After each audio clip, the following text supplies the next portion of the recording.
ओम नमो भगवते वासुदेवाय। सत्यमेव जयते। सत्य के ऊपर आज तक आपने कभी ऐसा वृतांत नहीं सुना होगा जो भगवान श्री कृष्ण ने स्वयं अपने श्रीमुख से अर्जुन को सुनाया था।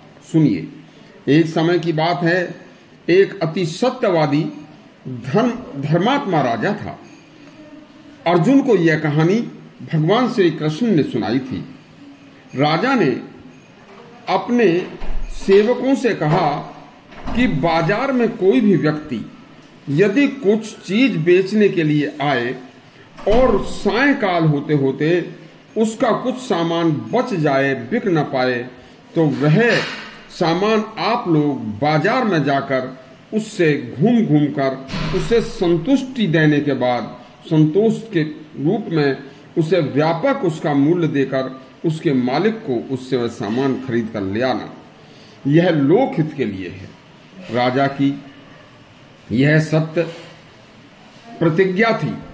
बस राजा के सेवक काम करने लगे। सभी का बचा हुआ माल स्वयं खरीद कर राजमहल में पहुंचा देते थे। एक दिन राजा की परीक्षा लेने स्वयं धर्मराज गरीब ब्राह्मण का वेश बनाकर घर की टूटी फूटी बेकार दारिद्र चीजों को जो बाहर फेंकने योग्य कूड़ा थी उन्हें एक टोकरी में भरकर बाजार में बेचने के लिए आकर बैठ गए। लेकिन वह कूड़ा करकट किसी ने नहीं छुआ, क्योंकि वह चीज तो सब फेंकने योग्य थी, घर खरीदने लेकर जाने के लिए नहीं थी। शाम का समय हो चला था। बस सेवक सदा की तरह सबका बचा हुआ माल खरीद कर उस ब्राह्मण के पास पहुंचे और उसमें उन्होंने कहा कि इसमें क्या है। उन्होंने देखा तो केवल कूड़ा करकट भरा हुआ था। उसे कौन लेता, इस कूड़े का मूल्य भी तो नहीं है। बस फिर भी उन्होंने कहा कि बताओ, राजाज्ञा होने के कारण आप इसमें इसे क्यों बेचना चाहते हो और इसका क्या चाहते हो। उसने कहा कि मुझे इसके 1000 रुपये चाहिए। उन्होंने कहा कुछ कम ले लो। कि नहीं, ब्राह्मण 1000 से कम पर बात नहीं बनी। यह बात राजा को बताई गई। राजा ने कहा कि ब्राह्मण को संतोष देकर उसे खुश करके जितना कम हो सके ठीक है, वरना तो 1000 रुपये देकर उसका सामान खरीद लो, कूड़ा खरीद लो।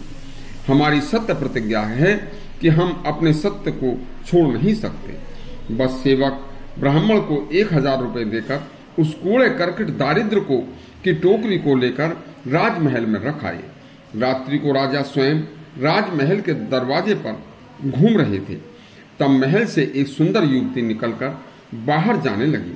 तो राजा ने उससे पूछा कि भद्रे, तुम कौन हो, कहां से आई हो, कहां जा रही हो। युवती बोली, मैं लक्ष्मी हूं। अब आपके घर में दारिद्र और कूड़ा करकट आ गया है। अब मैं आपके घर में नहीं रह सकती। आपके घर में जब तक सत्य निवास था तब तक मैं रहा करती थी। राजा बोला, कोई बात नहीं, जैसी आपकी इच्छा। इसके बाद एक सुंदर पुरुष निकल कर आया। राजा ने उससे भी पूछा कि आप कौन हो। वह बोला कि मैं दान हूं। अब मैं आपके, जब यहाँ से लक्ष्मी ही चली गई तो मैं आपके यहाँ रहकर क्या करूंगा।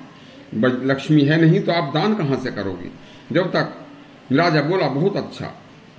इसके बाद एक पुरुष और निकल कर आया। तो राजा बोला कि आप कौन हैं। वह बोला, मैं यज्ञ हूं। अब आपके यहाँ से लक्ष्मी व दान दोनों चले गए तो विद्या धन के आप, बिना धन के आप यज्ञ कैसे करेंगे। राजा बोला, ठीक है। यज्ञ बोला, जब तक आप सत्य पर प्रतिष्ठित थे, आपके यहाँ सत्य था, मैं आपके यहाँ रह रहा था। यज्ञ वहीं रहता है कि जहां सत्य होता है। और राजा बोला, तो मैं तो सत्य पर अडिग हूं, मैं सत्य नहीं छोड़ सकता, मैं बिना सत्य के रह नहीं सकता। तो यज्ञ बोला, जहां सत्य है मैं भी वहीं रहता हूं, बिना सत्य के यज्ञ की शोभा नहीं होती। इतना सुनकर यज्ञ बोला, जहां सत्य मैं वहीं रहूंगा। बिना सत्य के लक्ष्मी व दान कुछ भी शोभा नहीं दे सकते। राजा बोला, ठीक है। इसके बाद दान व लक्ष्मी वापस आए। राजा बोले, माता, यहाँ से तो आप चली गई थी, यहाँ तो दारिद्र भरा है, आप कैसे रहेंगी। लक्ष्मी ने कहा, कुछ भी हो, जहाँ सत्य है, जहाँ यज्ञ है, जहाँ दान है, मैं वो छोड़कर नहीं जा सकती। सत्य में ही मैं हूं। इसके बाद धर्म राज ब्राह्मण के भेष में आगे राजा के आकर बोला कि तुम कौन हो? ब्राह्मण बोला कि मैं धर्मराज हूं, मैं तुम्हारी परीक्षा लेने के लिए इस दारिद्र को लेकर तुम्हारे यहां पर आया था। इस सत्य के बल पर तुमने, लेकिन आपने सत्य को नहीं छोड़ा। इस सत्य के बल पर तुमने सबको जीत लिया है। तुम जो चाहो वर मांग लो, मैं तुमसे प्रसन्न हूं। मैं सदा सत्य पर अडिग हूं, वहीं जो सत्य पर अडिग है मैं वहीं रहता हूं।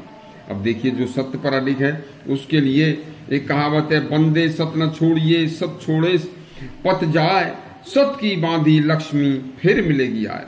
बस सत्य मत छोड़ो, आपका कल्याण होगा। यदि आपको यह प्रसंग अच्छा लगा हो तो हमारा चैनल सब्सक्राइब करें और घंटी दबाएं। धन्यवाद।